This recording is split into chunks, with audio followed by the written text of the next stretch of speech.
자, 수사. 제1절 수사의 의의와 구조 조건, 수사의 의의, 수사의 개념 그랬습니다. 수사가 뭐냐? 여러분 수사란 뭐냐 그러면은 범죄가 있는 범죄 혐의 유무를 밝혀서 뭘 하기 위해서 수사를 합니까? 공소 제기를 하고 공소를 유지할 것인가 여부를 결정하기 위해서 먼저 범인을 발견 확보하고 증거를 수집 보존하기 위한 수사기관의 활동을 수사라고 합니다. 그렇다면 여기서 어디에 활동해야 되냐 그러면 수사기관의 활동해야 된다. 그러면 수사기관의 활동이라 할지라도 수사가 아닌 것이 있습니다. 봅시다. 수사는 이번 수사기관의 활동이다. 따라서 검사가 소송의 당사자로서 하는 것, 공판 절차에서 하는 피고인 신문, 증인 신문은 수사가 아닙니다. 또한 법원에서 행하는 압수수색 검증, 이것도 수사가 아니다는 얘기죠. 그러면 수사기관이 순수히 수사기관 활동이라 할지라도 공판 절차다, 또 법원에서 하는 건 이건 수사가 아니다. 그러면 수사는 수사기관이 범죄의 혐의가 있다고 사료될 때 개시된다. 그러면 수사 시작 전의 활동은 수사가 아니라고 봐야 되겠죠. 수사기관의 활동이라 할지라도 활동 개시 이전에 내사라든가 경찰관 직무 질문, 변사제 금시, 이것은 수사가 아닙니다. 그럼 보통 수사는 공소 제기 전에 행하여지나 공소 제기 후에 행하여지는 경우도 있죠. 공소 제기 후에 참고인 조사라든가 이무제출무로 압수라는 것, 이런 것은 공소 제기 후에도 행하여질 수가 있습니다. 자, 수사의 구조론. 그러면 이번에 수사의 구조론은 전체로서의 형사 절차를 어떻게 위치시키고 수사 절차에서 등장하는 활동 주체를 관계를 어떻게 정립시킬까 하는 이론입니다. 사실은 이론인데 여기서 보면은 수사관의 종류 그래가지고 세 가지 종류가 있습니다. 보통 규문적 수사관, 이것은 모든 수사의 구조를 누구 중심으로 본다? 수사기관 중심으로 보는 것이 바로 규문적 수사관입니다. 그래서 이것은 수사기관 중심으로 보기 때문에 법관의 개입이 필요하다. 법관 개입 없이 수사기관이 독자적으로 판단하에서 어떠한 범인이라든가 증거를 조사하는 절차라고 보고 있으며, 이것은 강제처분, 그렇다면 강제처분은 어쩔 것이냐? 수사의 주재자인 검사의 고유 권한이면, 영장은 뭐라고 그러냐? 영장의 성격은 허가장의 성격을 가지고 있다. 그래서 이럴 때는 수사기관인 검사에 의해서 모든 것이 집중되기 때문에 수사기관과 피의자는 불평등 수직관계로 보아서 피의자를 신문하기 위해서 구인도 허용된다. 이건 사실 인권 침해의 여지가 많이 있겠죠. 그러면 이번에 탄핵적 수사관은 뭘 보냐 그러면 법원 중심이다 이거죠. 수사의 구조를 법원이 재판을 준비하기 위한 활동으로 이하여 법원이 공소 제기를 위한 준비 단계인 수사 절차에 법관의 개입을 인정한다 한다. 여기는 법관의 개입을 인정한답니다. 법관의 개입을 인정하기 때문에, 그럼 영장의 성격은 뭐냐? 그러면 보통 처음에 나오면 영장은 이것은 명령장의 성격을 가지고 있다. 그래서 이때는 수사기관과 피의자를 대등한 관계로 보고 있다. 그래서 피의자를 신문하에서 구인은 허용되지 않는다는 것. 세 번째, 소송법적 수사관. 이건 뭐냐? 수사는 기소 불기소를 결정해 독자적인 목적에는 공pon과 별개의 절차로 파악하지만 수사 절차의 소송 구조를 도입하여 수사 절차의 독자성을 강조하는 입장인데, 일단 이건 뭐라 그러냐면 이건 이제 수사권 독립이 돼야 될 부분입니다. 검사를 정점으로 하여서 사법경찰관과 피의자를 대립 당사자로 하는 소송 구조로서 피의자의 지위는 누구와 같다라고 보냐 그러면 사법경찰관과 대등한 수사의 주체로 보는 것이 바로 소송법적 수사관입니다. 자, 이렇게 보면 이제 우리가 탄핵적, 규문적, 탄핵적, 소송법적 수사관을 봤죠. 그렇다면 수사기관이라는 것이 있어야 되죠. 수사기관. 수사기관은 법률상 수사할 수 있는 기관으로서 인정되는 것은 검사와 사법경찰 관리가 있다. 그러면 검사는 수사의 주재자인 반면 사법경찰 관리는 검사의 지휘를 받아 수사한다. 사법경찰관의 종류, 여기는 이제 법정을 여러분이 꼼꼼히 보시면 됩니다. 자, 96조, 형사정부 196조 1항을 볼까요? 수사관, 경무관, 그 다음에 총경, 경정, 경감, 경위. 그러니까 경위 이상은, 수사관과 경위 이상은 사법경찰관으로 모든 수사에 대하여 검사의 지휘를 받는다. 2양 사법경찰관은 범죄 혐의가 있다고 인식할 때 범인 범죄 사실과 증거에 관하여 수사를 개시 진행해야 된다. 자, 사법경찰 관리는 검사의 지휘가 있을 때 이에 따라야 된다. 단 검사의 위치하는 구체적 사항은 뭘로 정한다? 대통령령으로 정한다. 이거 좀 잘 봐두셔야 됩니다. 사법경찰관은 범죄를 수사한 때는 관계 서류와 징계물을 지체 없이 검사에게 송부하여야 한다. 경사, 경장, 순경은 사법경찰리로서 수사를 보조해야 된다. 그 다음에 1항 또는 5항에 규정한 자의 법률로서 사법경찰 관리를 정할 수 있다. 그 다음에 이제 197조 특별 사법경찰 관리, 산림, 해사, 전매, 세무, 군 수사기관, 기타 특정한 사항에 대하여 사법경찰관의 직무를 행할 자의 직무 범위는 법률로서 정한다. 여기까지. 그 다음에 이제 198조를 보면 피의자에 대한 수사는 불구속 상태에서 함을 원칙으로 한다. 피의자에 대한 것은 불구속을 원칙으로 한다. 2항 3항은 여러분이 한번 읽어보십시오. 자, 그렇다면 일반 사법경찰 관리와 특별 사법경찰 관리. 자, 일반 사법경찰 관리에 대해서는 아까 법정에서 수사관, 경무관, 내갖고 사법경찰관은 검사의 지휘를 받고, 그 다음에 사법경찰리는 경사, 경장, 순경으로 수사를 보조한다. 우리가 가끔 하면 실무에서 사법경찰관 사무취급이라는 말이 나옵니다. 사법경찰리라 할지라도 그 말은 어쩝니까? 경위 이하의 직급에 있는 사람이라 할지라도 검사 또는 사법경찰관으로부터 구체적 사건에 대해 특정한 수사명령을 받으면 사법경찰관의 사무를 취급할 권한이 인정된다. 이러한 것을 실무상 사법경찰관 사무취급이라고 한다.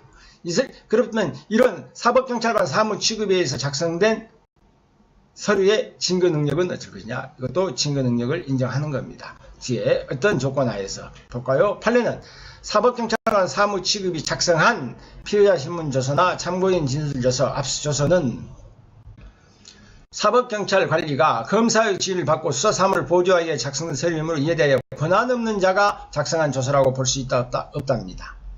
그렇다면 이 항에 특별사법경찰 관리, 특수분야, 특수분야라는 것은 이 특별사법경찰관은 권한의 범위가 제한되어 있는 사람입니다.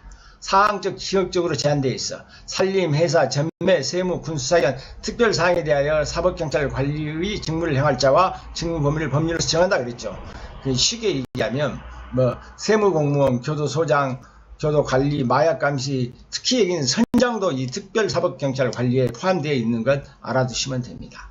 그렇다면 우리가 항상 수사권 독립을 대해서 얘기를 많이 하는데 이 검사와 사법경찰 관리와의 관계, 그래서 이 부분은 1번 지휘감독 관계가 있다. 자, 모든 수사에 대해서 지휘감독권이 있다. 검사에게. 이 지휘감독권을 제도적으로 보장하기 위해서는 검사장의 수사중지명령권이나 교체 임명 요구권, 검사의 구속장소 감찰권, 이건 뒤에 또 나오니까 그때 봅시다. 영장 신청을 할 때 검사를 경위해라. 긴급체포에 대한 사후승인권, 사법경찰관의 검사에 대한 수사보고 및 정보보고 의무. 이런 그러면 수사지휘권의 범위는 구체적 내용은 무엇으로 정했느냐? 대통령령으로 정해져 있다. 이것까지 알아두시는 게 좋겠죠. 수사기관의 관할구역. 자, 관할구역과 검사의 수사. 검사는 원칙적으로 관할구역 내에서 직무를 행하나 수사에 필요할 때는 관할구역 외에서도 직무를 행할 수 있습니다. 그런데 관할구역과 사법경찰 관리의 수사. 사법경찰 관리는 관할구역 내에서 직무를 행하죠. 다만 관할구역 내의 사건과 관련성이 있어서 그 사실을 발견하기 위해서 관할구역 외에서 직무를 행할 수 있는데 사법경찰관이 그렇게 관할구역 외에서 수사하거나 그렇게 관할구역 외에서 사법경찰관리의 위촉을 받아 수사하는 경우에 관할지방검찰청의 검사장이나 지청장에게 뭐 해야 된다? 보고해야 된다. 그리고 바뀐 부분에서 이게 지금 검사의 사법경찰 관리에 대한 수사의 지휘와 사법경찰관의 수사 준칙에 관한 규정이 이게 대통령령으로 바뀌어 있는 부분인데 간단하게 한번 봐보죠. 목적은 뭡니까? 검사의 수사 지휘에 따라 사법경찰관의 수사에 대한 직무상 준칙을 규정함으로써 수사 과정에서 국민의 인권을 보장하고 수사 절차의 투명성과 수사의 효율성을 보장함을 목적으로 한다. 그럼 뭐, 그 다음에 수사 지휘 원칙. 주체가 검사는 사법경찰관을 존중하고 사법경찰 관리 모든 수사를 적정하게 지휘한다. 그 다음에 수사 지휘에 대한 일박. 자, 지방검찰청 검사장 수사 지휘에 대한 일반 원칙에서 검사장 또는 지청장은 효율성을 보장하기 위해서 수사 지침을 마련하여 시행할 수 있다. 1항에 따른 검찰청장이 수사할 때 일반적 수사 중칙 지침을 시행하면서 사법경찰관에게 이를 시당하는 방식으로 이루어져야 된다. 둘째, 검사는 사법경찰은 구체적 사건의 수사에 필요한 지휘를 할 수 있다. 그런데 수사 지휘의 근위, 사법경찰관이 수사할 때 검사의 지휘가 필요하면 사법경찰관에게 건의하여 구체적 수사 지휘를 받아 수사할 수 있다. 건의를 해서 지휘를 받아 수사할 수 있다. 수사 지휘의 방식, 이건 여러분이 한번 봐두실 겁니까? 검사는 사법경찰관리에게 사건에 대한 구체적 지휘를 할 때는 서면으로 하거나 또는 뭐 형사사법 절차, 전사나 촉지법에 따른 형사사법 정보 시스템을 이용하여 지휘해야 된다. 하지만 이렇게 이것을 형사사법 정보 시스템을 이용해야 되지만 다만 천재지병, 긴급상황, 이미 수사 내용을 보완하거나 지시 내용이 명확한 경우에 수사 현장을 지휘하는 등 서면 또는 형사 사법 정보 시스템에 대한 지휘가 불가능하거나 필요 없다고 인정할 때는 구두나 전화 등 간단한 방식으로도 지휘할 수 있습니다. 사법경찰관이 검사 1단계 간편한 방식으로 지휘하였을 때는 서면 또는 형사 사법 정보 시스템을 이용하여 지휘해 줄 것을 요청할 수 있다. 자, 누가? 사법경찰관이 요청할 수도 있습니다. 검사는 수사 지휘를 위하여 필요한 때 사법경찰관리에게 모든 필요한 서류와 관계의 서류와 증거물을 송부할 것을 지시할 수 있다. 구체적으로 이렇게 적어놨는데 검사는 사건이 복잡하여 설명이 필요한 경우 사법경찰관리에게 대해서 대면하여 설명할 것을 요구할 수 있고, 자, 와서 설명해라. 사법경찰은 수사 중인 사건에 필요한 때는 검사에 대면하여 보고할 수 있다. 그러니까 한 사람은 요구할 수 있고 한 사람은 대면하여서 보고할 수 있다는 거야. 신속한 수사 지휘 여러분이 봐두시고 7조의 수사 지휘에 대한 기간의 준수. 자, 검사가 기간을 정했으면 그 기간 내에 지시사항을 이행해야 된다. 그건 당연한 얘기고, 자, 만약에 사법경찰관리가 그 기간 내에 지시사항을 이행하지 못했을 때 그 사유를 소명하여서 검사에게 수사기일 연장 지휘를 건의해야 된다. 자, 수사지휘에 대한 재지휘. 사법경찰관은 구체적 사건에 검사의 수사지휘의 적법성 또는 정당성의 이견이 있거나 그 내용이 명확하지 않아 이행하기 어려울 때에는 검사에게 의견을 밝히고 재지휘를 건의할 수 있다. 이건 8조는 알아두셔야 할 조문입니다. 그러면 검사가 1항에 따라서 재지휘 건의를 받을 때는 재지휘 여부를 결정하고 필요한 조치를 해야 된다. 자, 당해 사법경찰관이 소속 관서의장은 제2항의 조치 이견이 있으면 해당 검사가 소속된 관서의장에게 그 의견을 제시할 수 있다. 그 다음에 9조의 민감정보 및 고유 식별정보의 처리. 사법경찰관리는 자, 쉽게 얘기해서 범죄수사의 업무를 수행하기 불가피한 경우 개인정보보호법에 따른 민간정보, 쉽게 얘기해서 민간 주민등록증, 여권번호, 운전면허 번호, 주민등록증 번호 그 밖에 개인정보가 포함된 자료를 처리할 수 있습니다. 그 다음에 수사의 협조. 사법경찰관리는 직무를 수행하며 사법경찰관리 상호 간에 성실하게 협조해야 된다. 이것 말고 15조는 좀 수사의 회피 봐둬야 할 필요가 있는 조문입니다.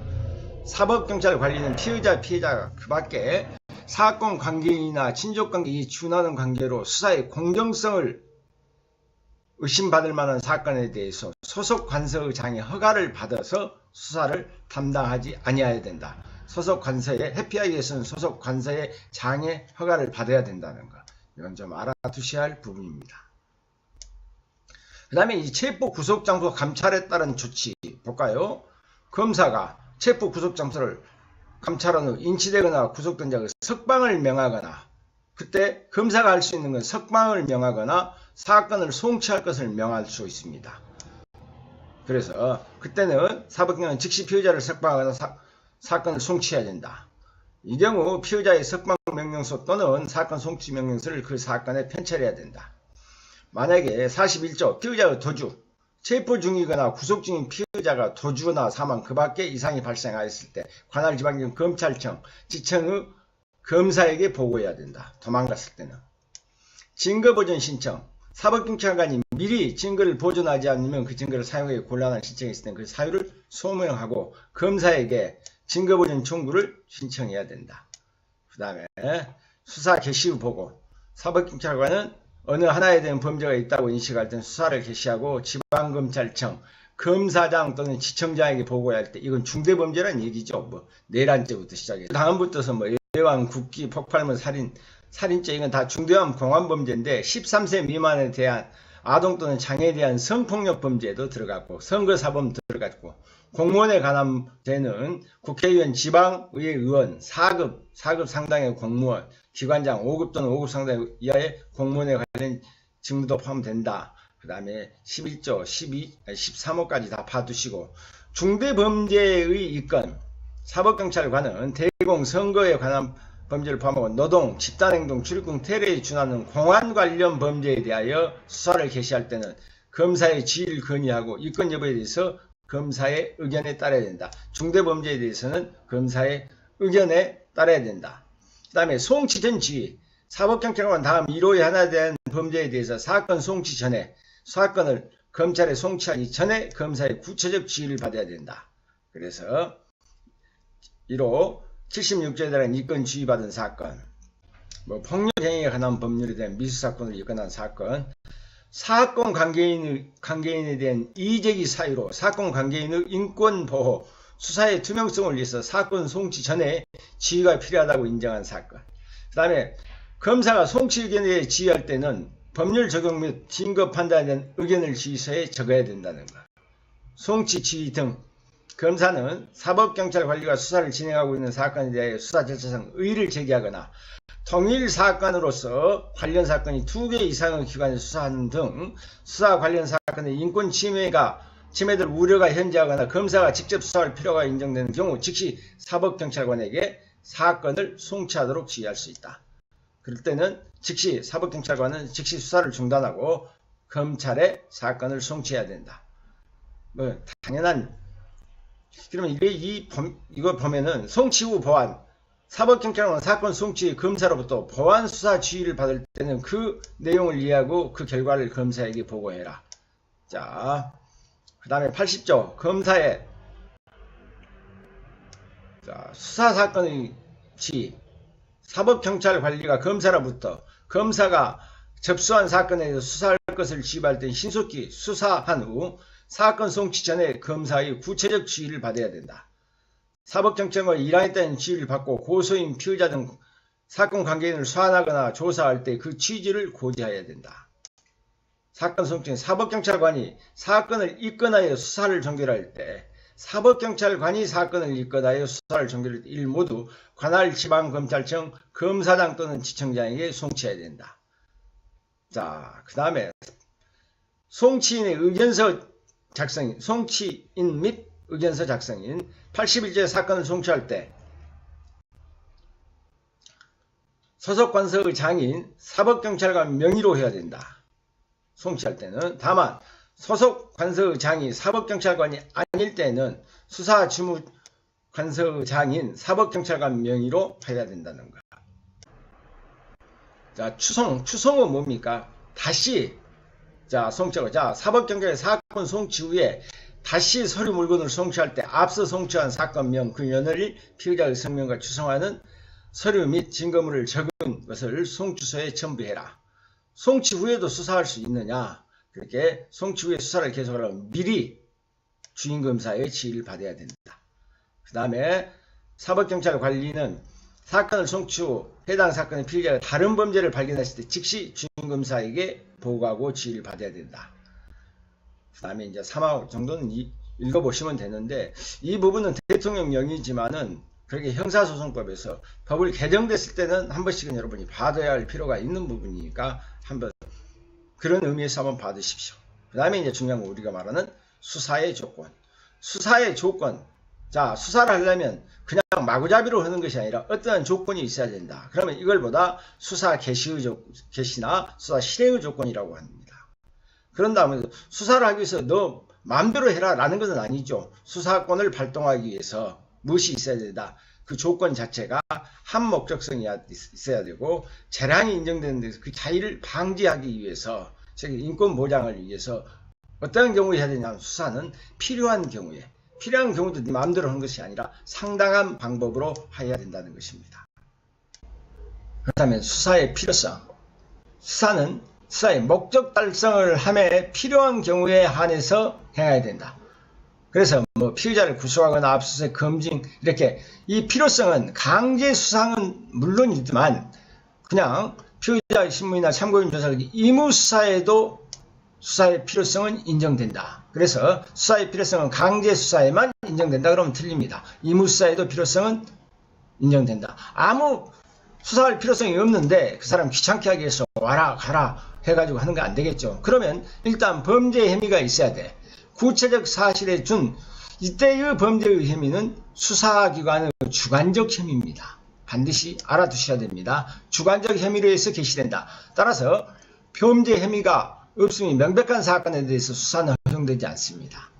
하지만 이 수사의 필요성에서의 범죄의 혐의는 수사기관의 주관적 혐의라 할지라도 하지만 체포 구속 시 범죄의 혐의는 증거가 뒷받침된 수사 객관적 혐의가 요구된다는 거. 이거 두 개 구별해 가지고 여러분이 숙지해 두시기 바랍니다. 그러면 소송 조건이 필요하느냐? 자, 소송 조건이라는 것은 아주 쉽게 해서는 친고죄의 고소가 있어야 되느냐? 친고죄의 고소는 소송의 조건인데 고소 없이는 수사할 수 있느냐 없느냐 라는 부분인데 공소제기 가능성이 없는 사건에서는 수사가 허용되지 않는다고 해야 된다. 그러면 친고죄에 있어서 여기서는 친고죄의 고소는 소송의 조건이므로 고소가 없으면 공소를 제기할 수 있다. 그렇다면 친고죄에서 고소가 없는 경우 수사를 할 수 있는가 없는가? 전면 허용설, 전면 부정설, 제한적 허용설. 사실은 이게 제한적 허용설이 판례입니다. 여러분이 한번 읽어보시고 판례를 한번 볼까요? 친고죄는 친고죄나 고발이 있어야 논할 수 있는 죄에서 고소나 고발은 이미 초추 조건에 불과하나 뒤에 쭉 나와 있습니다. 자, 그런다 할지라도 장차 고소나 고발이 있을 가능성이 없는 상태에서 행하여졌다는 등의 특단의 사정이 없는 한 고소나 고발이 있기 전에 수사했다는 이유만으로 그 수사가 위법하였다라고 볼 수는 없는 것입니다. 조세범 처벌법 제 세무종사 공무원의 고발은 공소제기 요건이며 수사 개시의 요건은 아니므로 고발에 앞서 수사를 하고 구속영장을 발부받은 후 검사의 요청에 따라서 세무서장이 고발 조치하였다 하더라도 공소제기 전에 고발이 있는 이상 조세범 처벌법 위반 사건의 피고인에 대한 공소제기 절차가 법률의 규정에 위반하여 무효라고 할 수는 없다. 이 두 가지 판례 한번 받으시고 그 다음에 우리가 이제 판례로서 시험 문제에 가장 많이 나오는 부분이 수사의 상당성입니다. 수사는 어떤 방법으로 상당한 방법으로 해야 한다. 그래서 수사 신의 원칙, 수사는 신의 측에 반해서는 안 된다. 다른 말로 수사기관이 사설에 의해서 국민을 기망해서는 안 된다. 이걸 바로 여기서 문제되는 것이 함정수사입니다. 그렇다면 함정수사는 수사기관이나 그 정보원이 국민에 대해서 무엇을 범죄의 기회를 제공했어요. 기회를 제공하고 그에 따라 범죄를 실행하는 사람에 대해서 체포하는 수사의 방법, 특히 마약이라든가 조직범죄에서 많이 이용합니다. 그런데 함정수사가 단순하니 범죄에 대한 기회만 제공하는 경우도 있고 범죄를 생각하지 않는 사람에 대해서 범죄를 일으키게 범위를 유발하는 것이 있어요. 말은 단순한 기회 제공형, 이건 함정수사라고 보지 않죠. 함정수사의 적법성에서 이건 인정합니다. 그러나 범죄 의사 없는 자에게, 범의 유발형은 범죄 의사 없는 자에게 범죄를 유발시키는 것, 이것은 함정수사로 보고 위법한 수사로 보고 있는 것입니다. 이와 같이 함정수사에 대해서 수집된 증거는 자, 수사를 개시하고 공소를 제기할 수 없으므로 함정수사에 의해서 수집된 증거의 증거 능력은 부정됩니다. 그렇다면 여기서 시험 문제에 나오는 것은 판례 부분이 많이 나옵니다. 판례는 꼭 한 문제씩 나온다고 보니까 여러분이 받으십시오. 범위를 가진 자에 대해서 단순하게 기회를 제공하거나 범행을 용이하게 하는 것에 불과한 수사의 방법은 본래 범위를 가지지 아니한 자에 대해 수사관이 사술이나 계략을 써서 범위를 유방케 하여 범죄인을 검거하는 함정수사의 위법함을 면할 수 없고, 이러한 함정 수사의 기난 공소 제기는 그 절차가 법률의 규정을 위반하여 무효인 때에 해당한다. 그러니까 단순한 기회 제공행위 아닌 것은 뭐라 그럽니까? 이것은 법률의 규정이 무효이다. 그러면 함정 수사라 하면 하고 이놈에 대해서 판례가 뭐라고 해요? 범위를 가진 자에 대해서 범행의 기회를 주거나 범행을 용이케 하는 것에 불과하는 것은 함정 수사라고 볼 수 없다라는 것이 판례의 태도입니다. 그러면 이 예를 보면 3번을 보시면 여러분이 금방 알아보실 수 있을 거예요. 부축배기, 그러니까 술 취한 사람을, 쓰러져 있는 사람을 돈을 빼가는 사람들 있지 않습니까? 그래서 추객을 상대로 하는 부축배기 절도를 단속하기 위하여 공원에서 인도에 쓰러진 추객 근처를 감시하고 있다. 마침내 피고인이 나타나서 추객을 부축해 가면서 지갑을 뒤지다 이를 체포하는 것. 이것은 단순하게 기회만 제공을 했기 때문에 이 법안 함정수사의 기난 공소제기가 아니다 그랬습니다. 자, 똑같은 거. 4번도 수사관이 피의자의 범죄 사실을 인정하고 피고인을 바로 체포하지 않고 추가 범행을 지켜보고 있다가 범죄 사실이 많이 늘어난 후에 피고인을 체포하였다.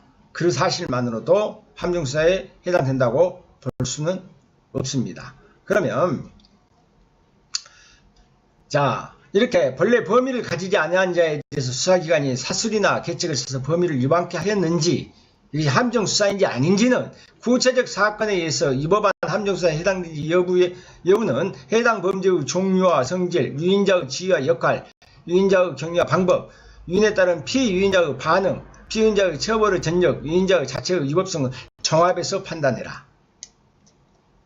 자, 6번 수사기관이 직접 관련이 있는 유인자가 피유인자의 개인적 친물 관계를 유인하여 피유인자의 동정심이나 감정에 호소하거나 금전적이나 심적 압박이나 위협을 가하거나 거절하기 힘든 유혹을 하거나 또는 범행 방법을 구체적으로 제시하여 범행을 사용케 할 금전까지 제공하는 등 과도하게 개입함으로써 피유인자라고 범의를 일으키게 하는 것은, 이것은 위법하죠. 위법한 함정수사에 허용되지 않지만 유인자가 수사기관과 직접적인 관련을 맺지 아니한 상태에서 피유인자의 상대로 단순하게 수차례 반복적으로 범행을 부탁하였을 뿐 수사기관이 사술이나 계략 등을 사용하였다고 볼 수 없는 경우, 설령 그로 인하여 피유인자의 범위가 위배됐다 할지라도 이 법안 함정수사에 해당하지 아니한다.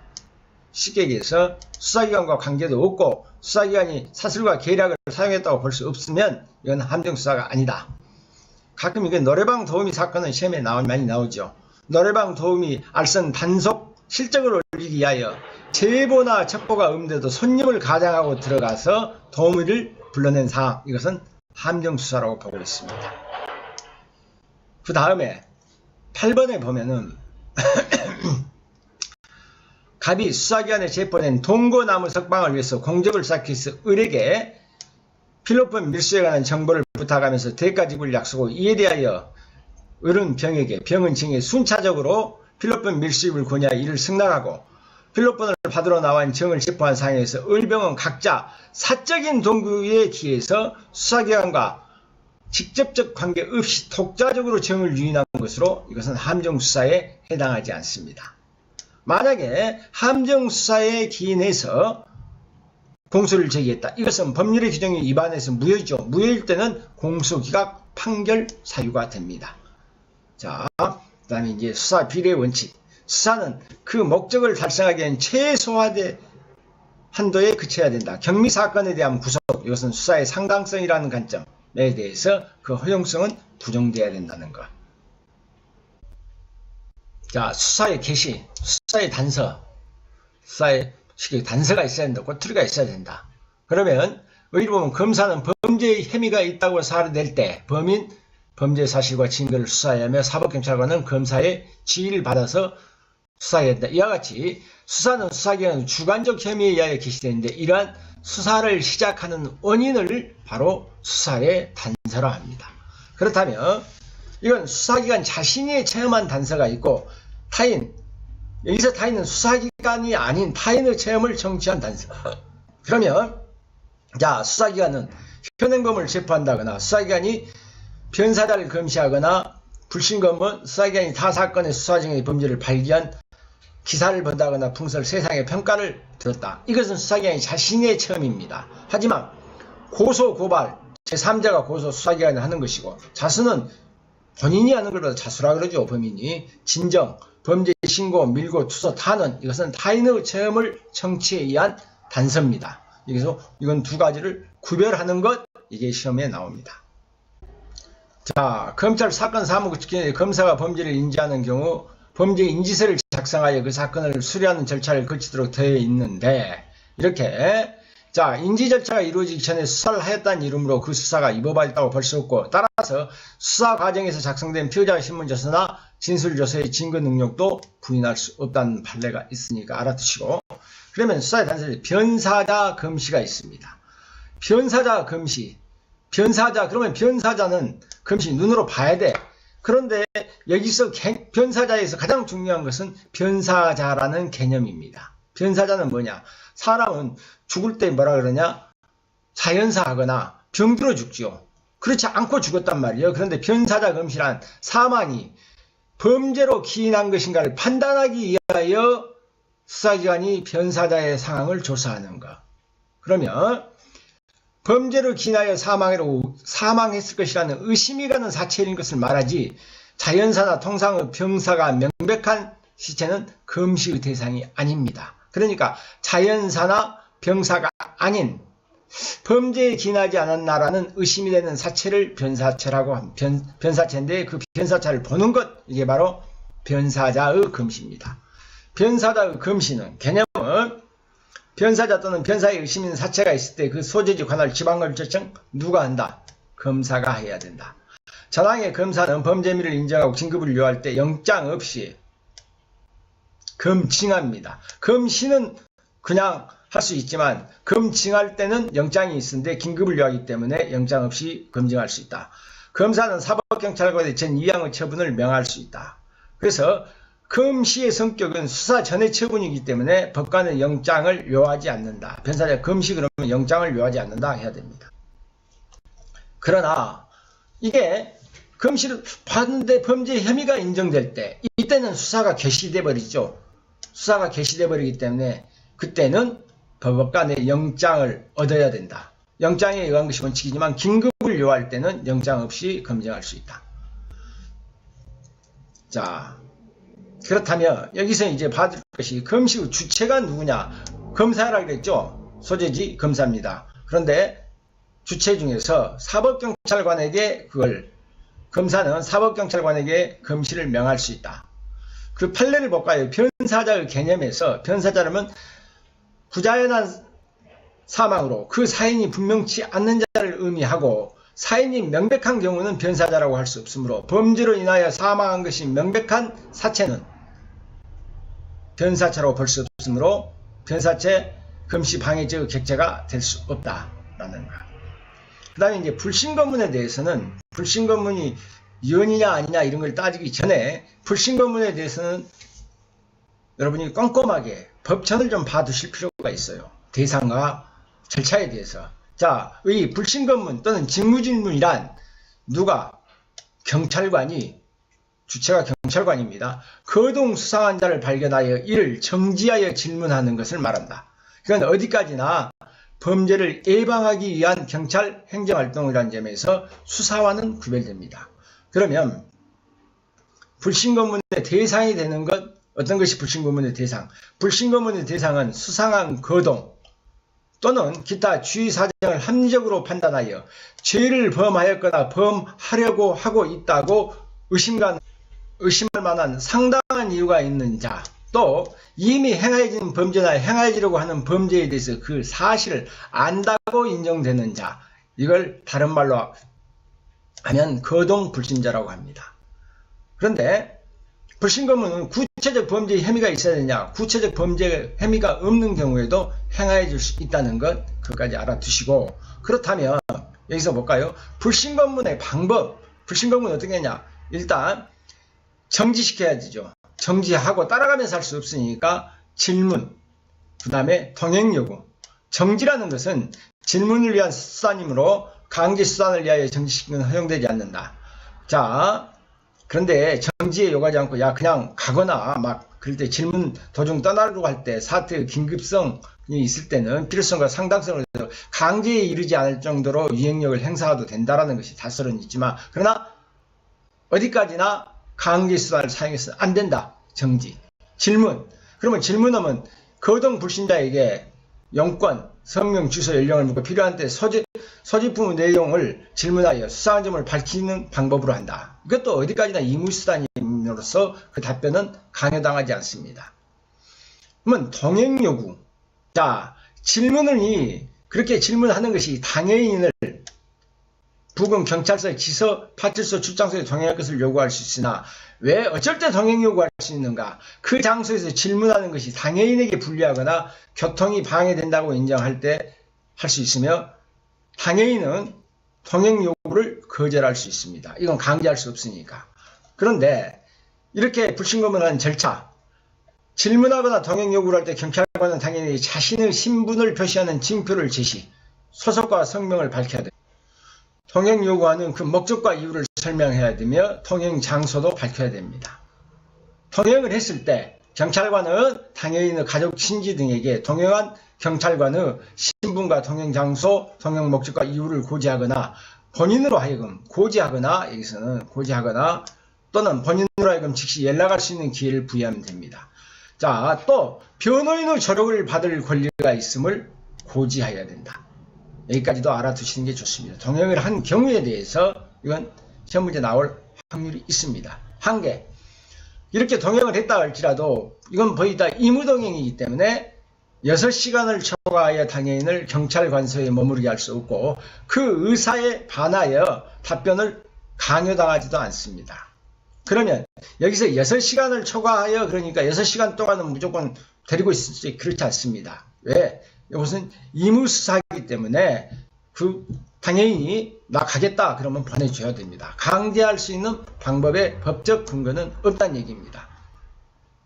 자, 그럼 그 판례가 이걸 내용을 얘기를 해주고 있습니다. 의무동행은, 자, 경찰관 직무집행법에서 의무동행하고 당해인을 6시간을 초과해 경찰 간서에 머무르게 할 수 없다라고 규정하고 있다. 그 규정이 의무동행한 자를 6시간 동안 경찰 관서에 구금하는 것을 허용하는 것은 아니다라는 얘기입니다.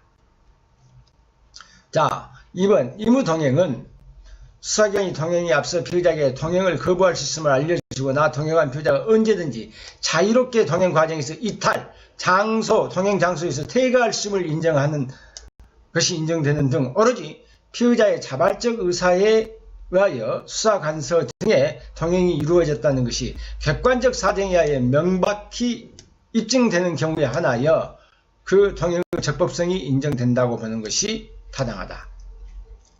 자, 3번. 경찰관이 불신검문을 하고자 할 때 자신의 신분을 표시한 징표를 제시한다고 규정하고 있는데, 불신검문을 하게 된 경우와 현장 상황, 검문하는 경찰관의 복장, 피고인의 공무원이나 공무원증이나 신분서의 확인을 요구하는지 여부 등을 종합적으로 고려하여 검문하는 사람이 경찰관이고 검문하는 이유가 범죄 행위에 관한 것이니 피고인이 충분히 알고 있다고 보여지는 경우 신분증을 제시하지 않았다고 하여 그 불신검문이 위법한 공무집행이라고 할 수 없다. 이 판례도 한번 눈여겨봐 주십시오. 경찰관 직무집행법의 목적 내용 체계에서 이래서 쭉 써져 있는 데는 보고, 목적을 달성하려 해 필요한 최소한 범위 내에서 사여 통념상 용인될 수 있는 상당한 방법으로 정지시킬 수 있고, 질문에 수반하여 흉기 소지 여부도 조사할 수 있다라는 것이 판례입니다. 자, 소지품 검사. 소지품을 조사한다. 이게 소지품에 대해서는 문제가 많은 부분이 있기는 있지만, 자, 소지품 검사는 불신검문을 하면서 그에 수반되어 흉기 기타 물건의 소지 여부를 밝히기 위하여 고동 불신자의 차기 또는 휴대품을 조사하는 것. 그래서 근거는 경찰관 직무집행법에서 질문을 할 때 흉기 소지 여부를 조사할 수 있다. 그런데 흉기 소지 소지품 검사에도 할 수 있느냐 없느냐, 자, 이 명문의 규정은 없습니다. 하지만 이게 한계입니다. 소지품의 내용을 게시할 것을 요구, 본인이 스스로 한번 열어봐 주라 라는 것을 하지만 강제적으로 밖에서 이렇게 손을 외부나 의복의 외부나 손으로 만져서 확인하거나 강제적으로 실력을 해서 소지품을 자기가 본인이 뒤지거나 소지품의 내용을 조사하는 것은 허용되지 않는다고 봐야 됩니다. 이제 자동차 검문이 있는데, 자동차 검문이라는 것은 범죄의 예방과 검거를 목적으로, 요즘 자동차 없는 사람이 없죠. 자동차를 정지하게 하여 운전자나 동승자에게 질문하는가. 이건 이제 이게 법적 근거가 있느냐 없느냐, 뭐 어디에 자동차 검문에 대해서 교통검문, 경계검문, 긴급 수배검문, 법적 근거에 대해서 여러 가지가 있고 경찰관 직무집행법 뭐 있는데 전부 다 이것도 사실은 의무수사입니다. 그래서 그 한계가 있겠죠. 자동차의 문명 발달과 자동차를 이용한 범죄가 증가하기 때문에, 그래서 범죄 예방 검거에 필요해서 적정한 방법으로 이용자에게 불편이 최소한도로 해야 된다 하는 부분, 그건 한번 봐두시기 바랍니다.